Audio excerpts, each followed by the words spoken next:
ఐశ్వర్యకి ఎవరో కావాలని డ్రగ్స్ ఇచ్చారని అర్థమైన ఆకాష్ కోపంతో రగిలిపోయాడు. వెంటనే హోటల్ మేనేజ్మెంట్ ని పిలిచి సీసీటీవీ ఫుటేజ్ ని తెప్పించుకున్నాడు. కంప్యూటర్ స్క్రీన్ మీద కనిపిస్తున్నది చూసి కోపంతో ఆకాష్ కళ్ళు రెడ్గా అయ్యాయి. పార్టీలో ఆకాష్ ఐశ్వర్యతో క్లోజ్గా ఉన్న ప్రతిసారి అరవింద్ కోపంతో రగిలిపోవడం క్లియర్గా కనిపిస్తుంది ఆకాష్కి. ఐశ్వర్య ఫ్రెండ్స్ అని నమ్మాడు ఆకాష్. అందుకే తనకి ఇష్టం లేకపోయినా కేవలం ఐశ్వర్య హ్యాపీనెస్ కోసం ఇక్కడికి తీసుకొచ్చాడు. కానీ ఇంత నీచంగా వీళ్ళు బిహేవ్ చేస్తారని కల్లో కూడా అనుకోలేదు. కోపం సర్రన ఒళ్ళంతా పాకింది. ఎంత కంట్రోల్ చేసుకోవాలి అనుకున్నా కష్టంగా ఉంది ఆకాష్కి. అప్పుడే డోర్ నాక్ చేసిన సౌండ్ రావడంతో, ఈసారి డోర్ లాక్ చేయకపోవడంతో కమెన్ అని అరిచాడు ఆకాష్. సెక్యూరిటీ పర్సన్ లోపలికొచ్చి ఆకాష్కి న్యూ ఫోన్ ఇవ్వగానే స్క్రీన్ అతని వైపు తిప్పి, వీళ్ళిద్దరూ ఈ మ్యాన్షన్ దాటి బయటకు వెళ్లకూడదు, స్టోర్ రూంలో కట్టిపడేయండి అని సీరియస్గా ఆర్డర్ వేశాడు. ఎస్ బాస్ అని ఆకాష్కి సెల్యూట్ చేసి వెళ్ళిపోయాడు. ఐశ్వర్య మత్తుగా నిద్రపోవడంతో ఫ్రెష్ అయ్యి వచ్చి బెడ్ మీద అమ్మ పక్కనే కూర్చుని, సారీ ఐషు, నీకు ఏ చిన్న కష్టం రాకుండా చూసుకోవాలి అనుకున్నా, కానీ ఎవ్రీ టైం ఇది రిపీట్ అవుతూనే ఉంది. I promise you Aishu, next time ఇలా జరగకుండా చూసుకుంటాను అని మనసులోని ప్రామిస్ చేసుకున్నాడు ఆకాష్. కాసేపటి తర్వాత లేచి ఐశ్వర్యని పైకి లేపి హగ్ చేసుకుని, తొందరగా వచ్చేస్తాను అని తనకి తాను నచ్చజెప్పుకుని న్యూ మొబైల్లో సిమ్ వేస్తూ డోర్ లాక్ చేసి బయటకు వెళ్ళిపోయాడు ఆకాష్. ఆకాష్ కోసం రూమ్ బయట వెయిట్ చేస్తున్న సెక్యూరిటీ పర్సన్ ఆకాష్ బయటికి రాగానే అతను వెనక వెళుతూ, బాస్, మీరు చూపించిన ఇద్దరితో పాటు మరో 2 అమ్మాయిలు కూడా ఉన్నారు అని చెప్పాడు. ఆ 2 అమ్మాయిలు రేఖ మరియు మాయా అని అర్థమైంది ఆకాష్కి. అరవింద్, జగన్, మాయా, రేఖ వీళ్ళందరికీ ఐశ్వర్య మీద ఎందుకంత కోపం ఉంది అని ఆలోచిస్తూ వాళ్ళని బంధించి ఉంచిన గదికి వెళ్లాడు ఆకాష్. రూంలో గాఢ నిద్రలో ఉండగా నలుగురిని తీసుకొచ్చి స్టోర్ రూంలో పడేయడంతో నిద్రమత్తు ఎగిరిపోయి కళ్ళు తెరిచి చూశారు నలుగురు. తమ చుట్టూ బ్లాక్ డ్రెస్ లో బలిష్టంగా ఉన్న ముగ్గురిని చూసి మాయా, రేఖ భయపడిపోయి ఒకరినొకరు గట్టిగా పట్టుకుని అరవింద్ని చూశారు. నలుగురిలో అరవింద్ ఒక్కడికే కొంచెం ధైర్యం ఎక్కువ కావడంతో, ఎవరు మీరు, మమ్మల్ని ఇక్కడికెందుకు తీసుకొచ్చారు అని కోపంగా అడిగాడు. అరవింద్ ఎంత అడిగినా వాళ్ళ దగ్గర నుండి సమాధానం రాకపోవడంతో ఫ్రస్ట్రేట్ అవుతూ కాలుని నేలకు తన్ని, జగన్ పదరా మనం పోదాం, ఎవడేం చేస్తాడో నేను చూస్తాను అని ఒక అడుగు వేయగానే అరవింద్ చొక్కా పట్టుకుని గాల్లోకి లేపాడు ఒక పర్సన్. అరవింద్ గిలగిలా కొట్టుకుంటూ, ఒరేయ్ ఏం చేస్తున్నారా, పడితే నడ్డి విరుగుతుంది అంటూ భయంతో గట్టిగా అరిచాడు. అయినా అతను వదలలేదు సరికదా. ఇంకొంచెం పైకి లేపడంతో అరవింద్ గట్టిగా అరుస్తుంటే జగన్, మాయా, రేఖ భయంతో కళ్ళు మూసుకుని ఒక మూల కూర్చున్నారు. అరవింద్ని గట్టిగా కిందకి విసిరేసి, గప్చుపుగా ఒక మూల కూర్చోండి, లేదంటే కాళ్ళు చేతులు విరగ్గొట్టి నాలిక కోసేస్తాను అని వార్నింగ్ ఇచ్చాడు అతను. కింద పడ్డ అరవింద్ గట్టిగా దగ్గుతూ పైకి లేవలేక, ఒరే జగన్ కొంచెం హెల్ప్ చేయరా అని లో గొంతుతో అడిగాడు. ఫ్రెండ్ బాధ చూడలేక అరవింద్ దగ్గరికి రావడానికి జగన్ పైకి లేవగానే గన్ జగన్ వైపు పెట్టి, అక్కడి నుంచి కదిలావో నీ పుచ్చ పేలిపోద్ది అని సీరియస్గా చెప్పాడు సెక్యూరిటీ పర్సన్. అప్పటి వరకు ఏదో ఆషామాషి అనుకుంటున్న అరవింద్కి వాళ్ళ దగ్గరున్న గన్లు చూడగానే ఒళ్ళంతా చెమటలు పట్టేశాయి. ఎవరు వీళ్ళు, మాతో వీళ్ళకేం పని అని ఆలోచిస్తూ పక్కకు తిరిగి నడుం కలుక్కుమనడంతో అమ్మా అని అరుస్తూ నొప్పి భరించలేక మూలుగుతూ ఉండిపోయాడు. అప్పుడే ఆకాష్ ఆ రూంలోకి రావడంతో సెక్యూరిటీ పర్సన్స్ అతనికి దారిచ్చి, everything is under control boss అని వినయంగా చెప్పారు. వాళ్ళ మాటలకు కళ్ళు తెరిచి చూసిన నలుగురు అక్కడ ఆకాష్ని చూసి షాక్తో కళ్ళు తేలేసి ఆకాష్నే చూస్తుండిపోయారు. ఆకాష్ అని నలుగురు ఒకే రిధంలో ఒకేసారి అని నలుగురు ఒకరి ముఖాలొకరు చూసుకున్నారు. పర్లేదు, నలుగురు ఒకే సింక్లో ఉన్నారు అని ఒకలాంటి నవ్వుతో అన్నాడు ఆకాష్.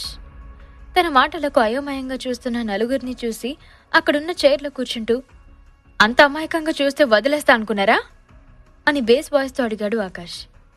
ఆకాష్ నువ్వేంటిక్కడ, మమ్మల్ని ఇక్కడికి ఎందుకు తీసుకొచ్చావు అని కోపంగా అడిగాడు జగన్.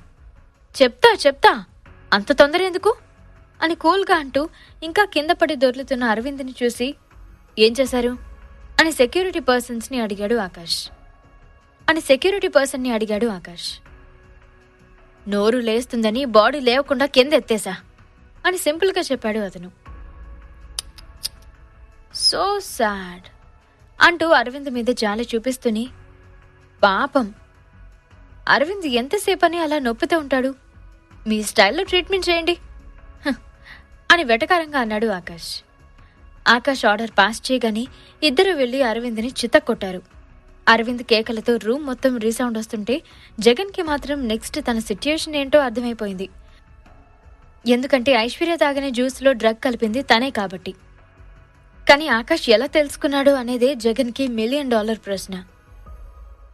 సీసీ కెమెరాస్ లేని ప్లేస్ చూసుకునే కదా జ్యూస్లో డ్రగ్ పౌడర్ కలిపాను, మరి ఆకాష్కి ఎలా తెలిసింది అని ఆలోచనల్లో మునిగిపోయాడు జగన్. అంత ఆలోచించుకు జగన్, నెక్స్ట్ నీట్ అని రెడీగా ఉండు అని ఆకాష్ అనడంతో టక్కున ఆకాష్ కాళ్ళ మీద పడిపోయి, ఆకాష్ ప్లీజ్ ఆకాష్ నన్నేం చెయ్యొద్దు అని వణుకుతూ అడిగాడు జగన్. జగన్ ఫేస్ మీద కాలితో తన్ని, జాలి అనే పదం ఈ ఆకాష్ డిక్షనరీలోనే లేదు. నా అనుకున్న వాళ్ళ జోలికొస్తే నామరూపాలు లేకుండా చేయడం మాత్రమే తెలుసు అని చెప్తున్న ఆకాష్ వాయిస్లో బేస్కి మాయా, రేఖ గజగజ వణికిపోయారు. ఆకాష్ తన్నిన ఫోర్స్కి ముక్కు మూతి ఒక్కటయ్యి జగన్ షర్ట్ అంతా బ్లడ్తో తడిసిపోయింది. బాస్ వీడు అన్కాన్షియస్ అయ్యాడు అని అరవింద్ని కొట్టిన వాళ్ళు చెప్పగానే ఫాస్ట్గా చైర్లో నుండి లేచి చైర్ని గట్టిగా తన్నాడు ఆకాష్. వాడు 2 మినిట్స్లో కళ్ళు తెరవాలి, మీరేం చేస్తారో నాకు తెలీదు అని రౌద్రం నిండిన కళ్ళతో చెప్పాడు ఆకాష్. ఒక్కో అడుగు వేసుకుంటూ జగన్ దగ్గరికి వెళ్తుంటే జగన్ వెనక్కి జరుగుతూ స్టోర్ రూమ్లో ఉన్న ఓల్డ్ ఫర్నిచర్ అడ్డు రావడంతో ఆగిపోయాడు. ఆకాష్ జగన్ కాలర్ పట్టి పైకి లేపి, ఎందుకు చేశావు అని నార్మల్గా అడిగాడు. నేనేం చేయలేదు, నాకేం తెలీదు అని తడబడితో చెప్తున్న జగన్ ఫేస్ మీద ఆగకుండా పంచ్ చేశాడు ఆకాష్. ఆకాష్ పంచ్ పవర్ తట్టుకోలేక ఆకాష్ చేతుల్లో ఉండగానే స్పృహ తప్పి పడిపోయాడు జగన్. స్పృహలో లేని జగన్ని వదిలేసి చేయి విదిల్చుకుంటూ, వాడు కళ్ళు తెచ్చాడా అని అడుగుతూ అరవింద్ దగ్గరికి వెళ్ళాడు. నో బాస్ అంటున్న అతని చేతిలో ఉన్న వాటర్ మగ్ తీసుకుని చాలా ఫోర్స్డ్గా అరవింద్ ముఖంపై చల్లాడు ఆకాష్. రక్తపు మడుగులో పడి ఉన్న అరవింద్ ముఖం మీద ఫోర్స్డ్గా వాటర్ పడ్డంతో ఉలిక్కిపడి లేచి తన ఎదురుగా ఉన్న ఆకాష్ని చూసి భయంతో పారిపోవాలి అనుకున్నాడు. కాని శరీరం అంతా పచ్చి పుండులా మారిపోయి కనీసం కాళ్ళు చేతులు కూడా కదపలేని సిట్యుయేషన్కి రావడంతో, ఆకాష్ నాకేం తెలీదు, నన్ను వదిలే అని ఒక్క మాట కూడబలుక్కుంటూ అడిగాడు అరవింద్. ఎరా ఫ్రెండ్స్ ఇద్దరు ముందే ఫిక్స్ అయ్యారా ఏంటి? సేమ్ ఆన్సర్ చెప్తున్నారు. అయినా మీరేంట్రా నేను అడక్కముందే నాకేం తెలీదు అంటున్నారు? అంటే మీకేదో తెలుసు అనేగా అని కళ్ళరి చేస్తూ అడిగాడు ఆకాష్. ఆకాష్ లాజిక్కి మైండ్ బ్లాక్ అయింది అరవింద్కి.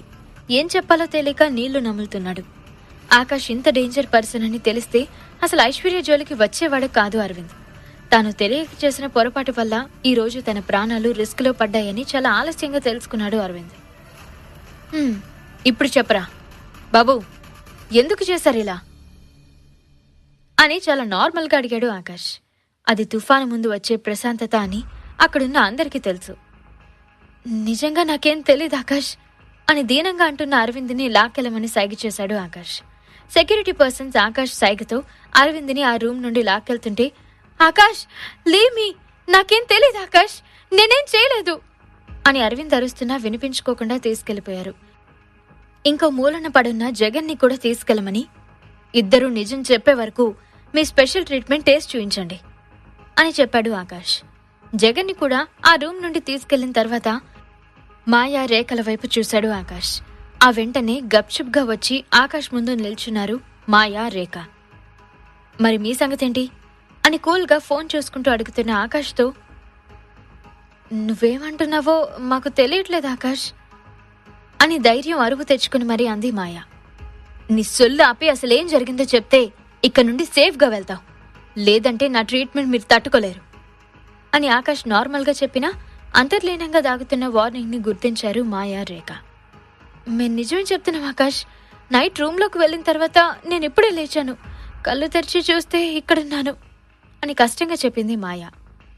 ఆకాష్ రేఖ వైపు చూస్తూ, నువ్వేంటి ఏం మాట్లాడడం లేదు అని అడగడంతో, నిన్ను చూస్తుంటే భయంగా ఉంది ఆకాష్, అందుకే ఏం మాట్లాడలేకపోతున్నాను అని శివరాతో చెప్పింది రేఖ. హబా నిజమా అన్నట్టుగా చూస్తున్న ఆకాష్ని డైరెక్ట్గా ఫేస్ చేయలేక తల నేలకు వాల్చేసింది రేఖ. ఆకాష్ కొంచెం కూల్గా ఉన్నట్లు కనిపించడంతో, అసలేం జరిగింది ఆకాష్, అరవింద్ జగన్ని ఎందుకు కొడుతున్నారు అని అడిగింది మాయా. నీ పక్కనున్న తనకి బాగా తెలుసు మాయా, కావాలంటే నువ్వే అడుగు అని మాయతో చెప్పి, నీ నోటి నుండి నాకు కావాల్సిన నిజాలు రప్పించడం నాకంత కష్టమేం కాదు. కానీ ఆడపిల్లలు అనే ఒకే ఒక్క రీజన్తో ఇంత స్మూత్గా డీల్ చేస్తున్నా అని చెప్పాడు ఆకాష్. మాయ అయోమయంగా రేఖని చూస్తూ, రేఖ, ఏం జరిగింది? నీకేం తెలుసు అని అడిగింది. రేఖ టెన్షన్తో చేతులు నలుపుకుంటూ నిల్చోడంతో, నిన్నే అడుగుతున్నా, చెప్పవేంటి అని రేఖని తన వైపు తిప్పుకుంది మాయ. నిజంగా నాకేం తెలీదు మాయా, నేనేం చేయలేదు అని ఏడుస్తూ చెప్పింది రేఖ. వెల్, నీకు 10 minutes టైం ఇస్తున్నా. ఈలోగా నిజం చెప్పావో సరి, లేదంటే అని నాలుక మడతేసి వేలు చూపిస్తూ ఊరమాస్గా వార్న్ చేశాడు ఆకాష్. అంత జరిగినా ఫ్రెండ్ అనే కన్సర్న్తో, ఆకాష్ ప్లీజ్ తననేం చేయొద్దు, నేను నిజం చెప్పిస్తాను తనతో అని రిక్వెస్ట్ చేసింది మాయ. జస్ట్ 10 minutes అని అసహనంగా రూమ్ నుండి బయటకు వెళ్తున్న ఆకాష్ని, ఆకాష్ అని భయంగా అరిచిన మాయ అరుపులకు టక్కున వెనక్కి తిరిగి చూసిన ఆకాష్కి కింద పడి ఉన్న రేఖ కనిపించింది. తన రైట్ హ్యాండ్ మణికట్టు దగ్గర నుండి రక్తం చిమ్ముతూ మాయ ఒడి మొత్తం తడిచిపోయింది.